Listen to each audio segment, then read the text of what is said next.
আজকে একটা game show নিয়ে চলে এসেছি। এখানে কিছু কোল্ড ড্রিঙ্কস রেখেছি, 4 ধরনের কোল্ড ড্রিঙ্কস আছে। কোল্ড ড্রিঙ্কস গুলোকে আমাদের গেস করে নিতে হবে, গেস করে বলতে হবে যে কোনটা কার পর আছে। তো 4 ধরনের আছে, দেখো থামস আপ, লিমকা আছে, স্প্রাইট আর হচ্ছে কোকা-কোলা। তো তাহলে গেম 1 2 3 স্টার্ট। তো এখানে আছে কোকা-কোলা, তারপর আছে থামস আপ, তারপরে আছে স্প্রাইট আর সবশেষে লিমকা। দুটো ঠিক হয়েছে, দুটো ঠিক হয়েছে। 1 2 3 স্টার্ট। এখানে আছে থামস আপ, লিমকা, স্প্রাইট। হয়নি, একটা ঠিক হয়েছে।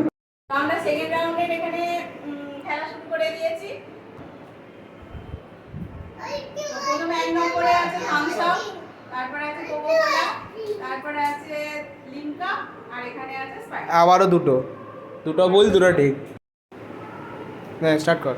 প্রথমে আছে এখানে কোকা-কোলা, তারপর লিমকা, থামস আপ, স্প্রাইট। সব কটা ভুল, একটাও ঠিক হয়নি। তো বন্ধুরা, গেম খেলা শেষ হয়ে গেছে। এখানে গেমে কেউ কিছু বলতেই পারেনি। তো আমাদের আজকে গেম এখানেই সমাপ্ত।